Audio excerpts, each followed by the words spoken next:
परिवर्तन यात्रा वहां से शुभारंभ हो या 10वां दिन आपके बीच यहाँ पाटन में भी पहुंचने वाला है रथ के साथ। छत्तीसगढ़ में सरकार बने रही से तो 36 से बड़े बड़े ज्यादा वादा करके छत्तीसगढ़ में ये सरकार बने रही से, और सरकार बनने के बाद भी अभी 5 साल के कार्यकाल अभी पूरा होने वाला है, लेकिन वो वादा में कई ठन अभी जो बात लेवन घोषणा पत्र में कह रही ने वो अब तक पूरा नहीं करी है। करे ये भूपेश सरकार है जो दंतेवाड़ा से शुरू हुई और बिलासपुर में खत्म हुई। उस यात्रा के संयोजक संगठन के विभिन्न पदों पर रहे छत्तीसगढ़ के वरिष्ठ नेता हैं, उनके सह संयोजक के गड़गड़ाहट से स्वागत कीजिए। हम सबके बीच में झारखंड से चलकर आए हैं।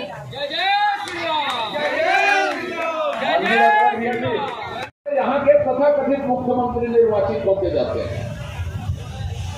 अब तथाकथित मैं पाटन में इसलिए बोल रहा हूँ कि मैं खुद नहीं जानता पाटन में मुख्यमंत्री कितने हैं, क्योंकि मैं जितनी जगह रुका, जितने लोगों से पूछा, कोई 3-4 ओएसडी है, उनका भी दर्जा मुख्यमंत्री का है, उनको संवैधानिक दर्जा भर देना बाकी है, लेकिन काम से लेके, वसूली से लेके, निर्देश से लेके, करप्शन से लेके, जमीन खरीदी से लेके आईडी तक के छापे में उन बेचारों का नाम है। उनका दर्जा पूरा मुख्यमंत्री का है। मैं पाटन में जब प्रवेश कर रहा था, मैं हमेशा बोलता हूं उद्यानिकी विश्वविद्यालय, वानिकी विश्वविद्यालय, पिछली बार जब मैं पाटन में प्रवेश किया तो वहां बोर्ड लगा था, यहां खुलेगा करके, अमलेश्वर के थोड़ा सा आगे। अभी तो वो बोर्ड भी गायब कि 5 साल हो गए, वो खुलेगा कि नहीं खुलेगा आशीष बंसोड़ से पूछ लीजिए, क्या मनीष बंसोड़ से। भूपेश बघेल जी को तो मालूम नहीं होगा कि यहाँ खुल रहा है। पूरे प्रदेश में हम लोग घूमते हैं। पाटन में जब प्रवेश किया, अलौकिक दृश्य देखा।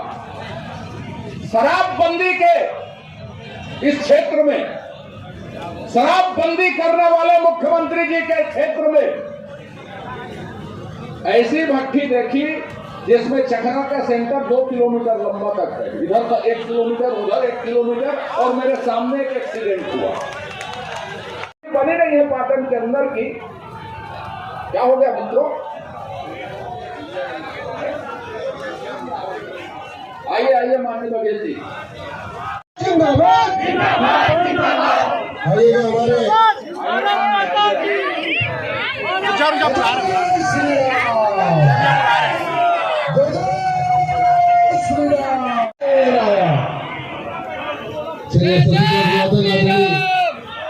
हमारे विजय बघेल जी स्वागत और सम्मान करता हूँ इस पावन मंच में, पावन धराधाम में। और इसी के साथ में श्री सूर्य प्रसाद माननीय अजय चंद्राकर जी के भाषण उद्बोधन के बाद स्वागत और सम्मान की घड़ी को प्रारंभ होता। लगता है कि यहाँ जिला जेल नहीं बन सकता, लेकिन एक अच्छे उप जेल जो इस सर्किट हाउस के टक्कर का है, वो उप जेल बनने की जरूरत है। और जरूरत क्यों है? मैं भूपेश बघेल जी को ये बता देना चाहता हूँ बात शुरू करते हुए कि तुम्हारा तो वक्त आया है, हमारा दौर आएगा। और जब दौर आएगा तो जितने तुम्हारे अत्याचार की कहानियां हैं, जितने तुम्हारे अत्याचार हैं, पाटन क्षेत्र में होती है। क्यों होती है? बहुत विकास है। कैसा विकास है? एक सड़क बनी तो कितने बार उसकी लागत बढ़ी, कितने बार रिवाइज हुई, और इतने बार रिवाइज हो रही है कि वो सड़कें पाटन के मुख्यालय तक आते आते दम तोड़ रही हैं। 5 साल में नहीं बन पाई, अभी भी गड्ढे के गड्ढे। यहाँ की माता जी जो 22 लाख की बिल्डिंग में साल भर से शोभा बढ़ा रही हैं, ऐसे लोगों का विकास हुआ।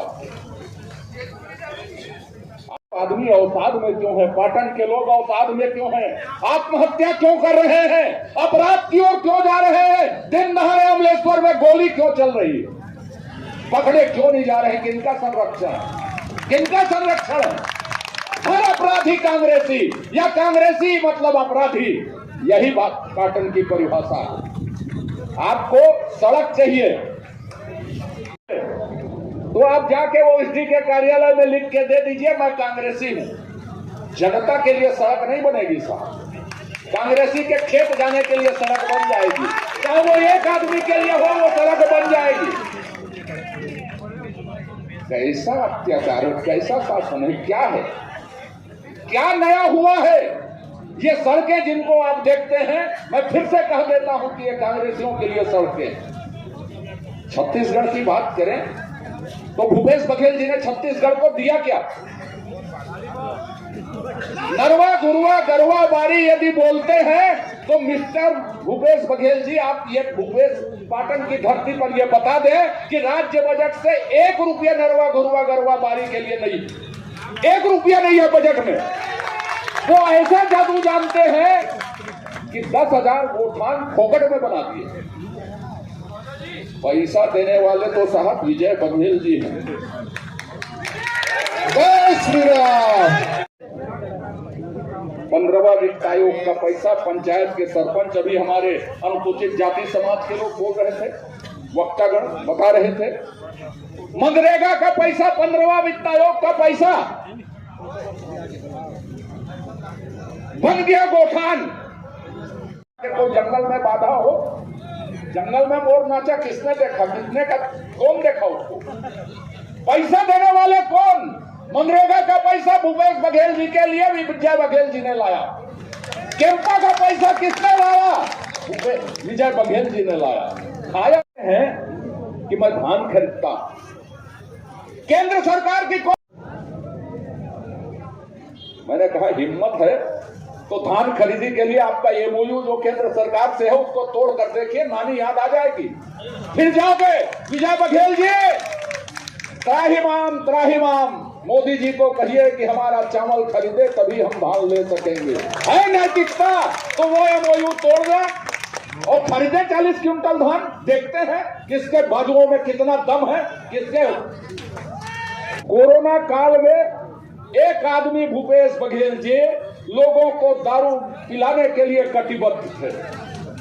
मैं दारू पिला के रहूंगा, भूपेश बघेल जी का यह अमृत वचन था। पाटन की जनता मरती है तो मरने दो कोरोना से, और एक तरफ इनके नेतृत्व में दारू भट्टी जब बंद होती है तो भाजपा के कार्यकर्ता जेल में जाते हैं। लेकिन दूसरी बात और सुन लीजिए, तो कोरोना का विषय है, नेशनल खाद्य सुरक्षा जो कानून है, राष्ट्रीय खाद्य सुरक्षा कानून, 5 किलो उससे चावल मिलता है प्राथमिकता के कार्ड में। 5 किलो राज्य सुरक्षा कानून से कार्ड मिलता है। विजय बघेल जी प्रयत्न करते हैं, ये तो दारू बेचने में लगा है, मैं चावल और दिलवाऊंगा। 5 किलो, वो 5 किलो चावल खा जाते हैं। छत्तीसगढ़ के लोगों को 28 महीने तक 15 किलो चावल मिलता था। माननीय सांसद जी के प्रयत्नों से वो 10 किलो मिला। 5 किलो चावल किसने खाया? ये मुख्यमंत्री है तो चावल चोर मुख्यमंत्री है। और दुर्भाग्य है, दुर्भाग्य है ये, दुर्भाग्य है ये। आपको संकोच हो रहा है कि नहीं हो रहा है, पर मुझे संकोच हो रहा है कि आपके विधायक और तथा कथित मुख्यमंत्री को मैं चावल चोर कह रहा हूं। यही गरीबों के लिए चावल दिया गया। महादेव सट्टा के बारे में बोलते हैं, हमने इतनी कार्रवाई की, हमने इतनी कार्रवाई की, हमने इतनी कार्रवाई की। इन लोगों ने कोई कार्रवाई नहीं की। 13,000 दुकानों में चावल चोरी हुई, हजारों करोड़ की डकैती पड़ी। क्या बोलते हैं? जांच जारी है। कितने का चावल घोटाला हुआ?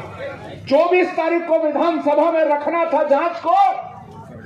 आपका भगोड़ा मुख्यमंत्री 23 तारीख को विधानसभा बंद कर देता है। चावल चोरी का सत्य चुनाव के सामने, जनता के सामने नहीं आना चाहिए। फिर से कहूंगा, गरीबों के चावल को चोराने वाली सरकार कांग्रेस सरकार। विधानसभा में हमारे साथी शिवरतन जी बैठे हैं। पीएससी घोटाला जब हुआ, खड़े होकर उनकी सफाई में बयान दिया उन्होंने, अधिकारी के बच्चे क्यों सेलेक्ट नहीं हो सकते। अभी मेरे मोबाइल में एक शिवम नाम का व्हाट्सएप भेजा, मेरा इतना प्रतिशत है, इतने कट ऑफ नंबर हैं, इतने सब चीज हुए हैं, मेरे से कम लोग सेलेक्ट हुए हैं, उसकी जांच होनी चाहिए, मुझे न्याय दिलाया जाएगा। जो मुख्यमंत्री ऐसे चोरों को, मैंने विधानसभा में कहा था कि आपका एक ही योगदान है छत्तीसगढ़ के, जो छत्तीसगढ़ के लिए जो पीएससी का चेयरमैन हमारी सरकार ने जांजगीर में जिसके मनरेगा घोटाला में जांच करवाया, उसकी जांच को समाप्त करके सचिव स्तर की, मतलब शासन स्तर की जांच, कोई विभागीय जांच नहीं, शासन जांच करवा रही थी, उस जांच को समाप्त करके उसको पीएससी का चेयरमैन बनाया। इसलिए बनाया कि मैं जिसको कहूं उसको वो नौकरी दे। अब न्यायालय के सामने दूध का दूध जब पानी का पानी हो चुका, इस मुख्यमंत्री में यदि थोड़ी सी नैतिकता है तो उनको सीबीआई जांच की अनुशंसा करनी चाहिए। क्यों? इसके ऊपर भरोसा नहीं है। ये विधानसभा में कह चुके हैं कि ऐसा कोई घोटाला नहीं हुआ, ये भाजपा का सगुफा है। मित्रों, देश की जितनी एजेंसी है उसके खिलाफ में बोलते हैं, ईडी के खिलाफ बोलते हैं, आईटी के खिलाफ बोलते हैं, राजभवन के खिलाफ बोलते हैं, प्रधानमंत्री जी के खिलाफ बोलते हैं। मैंने एक दिन उनको सलाह दी, आप न्यायालय के खिलाफ क्यों नहीं बोलते? सभी संवैधानिक संस्थाओं के खिलाफ आपने बोल दिया, तो माननीय न्यायालय के खिलाफ भी आपको बोलना चाहिए कि आपके ओएसडी, आपके कलेक्टर द्वय, आपके टेलीकॉम के अफसर, और सबसे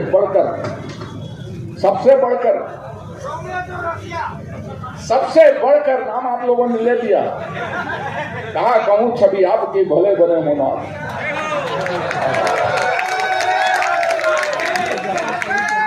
तो इस पाटन क्षेत्र की सबसे बड़ी किसान सेंट्रल जेल में है। न्यायालय क्यों जमानत नहीं दे रही है? आप न्यायालय की भी आलोचना कीजिए कि निर्दोष लोगों को आप जमानत नहीं दे रहे हैं। पाटन की सबसे बड़ी किसान है भाई। भूखे विजय बघेल जी भ्रम में होंगे कि मैं किसान बड़ा होकर। मित्रों, हम सुनेंगे रघुवर दास जी, लेकिन एक बात आप लोगों से कहने वाला है, ये छत्तीसगढ़ की भूमि अटल बिहारी वाजपेयी जी ने, यहाँ के कांग्रेस के 50 साल के शोषण के बाद एक ही देन थी कि नक्सल पीड़ित बना दी। आदिवासियों की उपेक्षा हुई, अनुसूचित जनजातियों की उपेक्षा हुई, हर वर्ग की उपेक्षा हुई। ये धरती आगे बढ़ने संसाधनों के बल पर देश का उन्नत राज्य बनेगा, ये सपना 15 साल के राज्य में आप लोगों ने देखा। क्या बना ये धरती क्या बनी?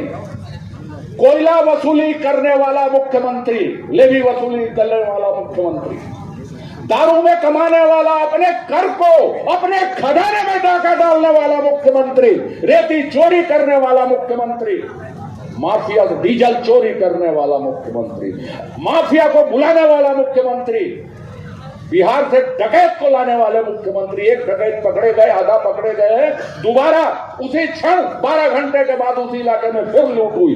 अभी सीजन चल रहा है। कुमारी बोलता हूं, मंदिर हसौद में सामूहिक बलात्कार, जसपुर में सामूहिक बलात्कार, रायगढ़ में सामूहिक बलात्कार, सामूहिक हत्या, टारगेट किलिंग, मलकी सिंह की अभी हत्या, धर्मांतरण, ये सब छत्तीसगढ़ में कभी नहीं हुआ था। वो भूपेश बघेल जी के राज में होने लगा कि चोरी, डकैती, भ्रष्टाचार ये मान्यता प्राप्त हो गई। शासन बने भ्रष्टाचार करना, कांग्रेस की देश सेवा मतलब ऊपर पैसा पहुंचाना। मंत्री का काम क्या है? दिल्ली पैसा भेजना, छत्तीसगढ़ को लूटना। हम प्रदेश इसीलिए बनाए थे। और मैं आज कह रहा हूं कि जिस दिन से भूपेश जी के सामने विजय बघेल जी की उम्मीदवारी घोषित हुई और उनको भनक लगी कि उम्मीदवारी विजय बघेल जी किसके शिष्य हैं? अटल जी के। अटल विजय, विजय अटल होगी। हालत में देख रहा हूं, आत्मविश्वास खो चुका मुख्यमंत्री, आत्मविश्वास खो चुका मुख्यमंत्री। अपने नेतृत्व पर भरोसा नहीं है, अपने कर्मों पर उनको विश्वास नहीं है, अपने कुकर्मों पर उनको विश्वास नहीं है। राजीव गांधी आए पाटन में, अभी यहां से 20 किलोमीटर दूरी में सोनिया गांधी जी प्रियंका गांधी जी आ गई। अब एक राहुल सोनिया गांधी जी घर का आना है, वो प्रियंका क्या खड़गे जी तो उधर जाते हैं, रायगढ़ कोरबा बिलासपुर तरफ, इधर नहीं, इधर सुपर स्टार कांग्रेस के है ना जो, और थैली वैली सब दे के लेके यहाँ सुविधा करते हैं, भाई मेरा राज सुरक्षित रह जाए, तो क्या यहाँ से लेन देन हिसाब पक्का कर लो और जाओ। तो वो दूसरे के करिश्मे पर निर्भर है। और भूपेश बघेल को मैं बता देना चाहता हूँ कि विजय बघेल आपके आशीर्वाद से निर्भर है, पाटन की जनता के आशीर्वाद पर निर्भर है। और मैं आज इस सभा के माध्यम से इस भूकंप क्षेत्र में जहां से वसूली और वसूली होती है, भूकंप का क्षेत्र इसको बना दिया, जहां से अत्याचार होते हैं, जहां सामूहिक हत्याएं होती हैं, जहां सामूहिक आत्महत्याएं होती हैं, इस धरती को फिर सेनानियों की भूमि बनाना है, फिर यहाँ का गौरव लौटाना है। जब भूमि जानी जाए पाटन की, यहाँ के स्वतंत्रता संग्राम सेनानियों के बलबूते, ये भूमि जानी जाए विजय बघेल जी जैसे जन सेवकों के बलबूते। मैं उनको आपकी ओर से बधाई देते हुए, अग्रिम बधाई देते हुए, विजय बघेल जी के विजय के लिए मंगल कामना करते हुए, और बिहार के, झारखंड के माननीय पूर्व मुख्यमंत्री जी, हमारे राष्ट्रीय उपाध्यक्ष रघुवर दास जी का हार्दिक अभिनंदन करते हुए अपनी बात समाप्त करता हूं। जय हिंद, जय श्री राम। बहुत बहुत धन्यवाद आदरणीय अजय चंद्राकर जी, आपको मैं साधुवाद देता हूँ कि आप आदरणीय लालेश्वर साहू जी, सम्मानित अध्यक्ष राजेश बंछोड़ जी, तेजस्वी परियार जी, डॉक्टर हिमांचल यादव जी, साहू जी, ईश्वर यादव जी, गायत्री यादव जी, अंगेश्वर साहू जी, तेजराम साहू जी, निर्मल जैन जी, राम कुमार चंद्राकर जी, मेघनाथ सागरवंशी जी, बंछोड़ जी, सीता देवांगन जी, महामंत्री उत्तर मंडल से मनीषा देशधारी जी प्रभारी है, गायत्री साहू जी अध्यक्ष, रेवती सोनकर जी, लक्ष्मी देवांगन जी, दक्षिण मंडल से चंद्रिका साहू जी प्रभारी है, शैलेंद्र मंडावी जी, पुष्पकारी जी, छलिता साहू जी, कुमारी मंडल से इंदिरा कोसरिया जी, गीता निर्मलकर जी, सम्मानित सभी का नाम लेते जा रहा हूँ, आप लोग आते जाइए। महामंत्री धीरेन्द्र पूरे जी, अनुसूचित जाति मंडल राजू बघेल जी, पंडा बल्लाल बंजारे जी, दक्षिण मंडल से भुवन बासरी जी, जांगे जी, गंगा प्रसाद जोशी जी, रमेश टंडन जी, अनुसूचित जाति। आप लोगों से भी आग्रह है कि आप भी स्वागत की कड़ी में जुड़ेंगे। चंद्र चंद्राकर जी, आनंद चंद्र साहू जी, महेश साहू जी, घनश्याम कौशिक जी, संतोष साहू जी, दयानंद सोनकर जी, देवनारायण साहू जी, कुमारी से हरीश सोनी जी, आप सबसे आग्रह है। जनपद के सम्मानित सदस्य घनश्याम कौशिक जी, उत्तरा सोनवानी जी, रवि सिन्हा जी, झरना कमलेश साहू जी, रेवती दयानंद सोनकर जी, निर्मला जय वर्मा जी, योगेश्वरी साहू जी, सरज वर्मा जी, आपसे भी आग्रह है, आप भी स्वागत की कड़ी में जुड़ते जाएंगे। सड़क चाहिए। शक्ति केंद्र दक्षिण मंडल से गाड़ाडी से देवेंद्र राठौर, मुकिंदु शर्मा जी, कोहली से पुरानी साहू जी, गुमान साहू जी, रानीदरी से नारायण साहू जी, बेनीराम साहू जी, करेला से दानीराम वर्मा जी, गोकुल वर्मा जी, भोजराम साहू जी, दीपक चंद्राकर जी, सतीश नायक जी, ध्रुव चंद्राकर जी, महेश गंजीर जी, नरेंद्र हिरवानी, जंगालू राम साहू जी, केदार चंद्राकर जी, पेमन सोफा जी, भानु साहू जी, आप सभी से आग्रह है कि आप स्वागत की कड़ी में जुड़ते जाएंगे। और इसी तरीके से हमारे वरिष्ठ जन है आदरणीय देवेंद्र सिंह चंदेल जी, कार्यक्रम के प्रभारी है, दिलीप साहू जी, विधानसभा संयोजक राकेश पांडे जी, विधानसभा सह संयोजक रोहित साहू जी, धनराज साहू जी, संजय बघेल जी, निरुपमा चंद्राकर जी, कृष्ण भाले जी, किशोर साहू जी, धनराज साहू जी, हरप्रसाद आगी जी, बसंत चंद्राकर जी, राजेश चंद्राकर जी, मंडल प्रभारी दामोदर चक्रधारी जी, शुभम शर्मा जी, हमारे प्रदेश पदाधिकारी मीरा बंछोड़ जी, अरुणा ठाकुर जी, खेमी साहू जी, डॉक्टर सुरेश साहू जी, जगदीश मालपानी, लक्ष्मी बालाजी, किशन पटेल जी, धनेश्वर वर्मा जी, कृष्ण पाठक जी, राजेंद्र देवांगन जी, जनक देवांगन जी, जगनू वर्मा जी, डेहरलाल साहू जी, रामाधार यादव जी, कोमल चंद्राकर जी, सुनील साहू जी, अभाराम ठाकुर जी, आश्रय जैन, नरेश केला जी, कामता प्रसाद साहू, जगेश्वर शुक्ला, कन्हैयालाल साहू, जगन साहू जी, मनीष चंद्राकर जी, भगवान सिंह चंद्राकर, प्रमोद जैन जी, धनेश्वर वर्मा जी, शीतल साहू जी। छत्तीसगढ़ के कोना कोना में कोई गौशाला बना पाए होगी तो नहीं, गोबर के खरीदी हो कोई तो नहीं, तो कहाँ होते पाटन क्षेत्र में अमलेश्वर में दिन दहाड़े गोली मार के हत्या कर दी। पाटन और मटिया के बीच में कट्टा चले रही से, गांव गांव में शराब पीका थे, सट्टा चला थे, तो क्या करा थे? तो भूपेश बघेल जी और कांग्रेसी मन ये करा थे कि भारतीय जनता पार्टी के समर्थित जन सरपंच है या कांग्रेस के जेमन परसेंटेज नहीं देते, ऐसे सरपंच मन के ऊपर धारा 40 लग जाते। ये कोरोना काल में पाटन विधानसभा क्षेत्र के कितनों जवान आदमी मन काल कवलित हो गए। मैं नमन करना चाहता हूँ। अगर कोई दोषी है तो ये क्षेत्र के विधायक है।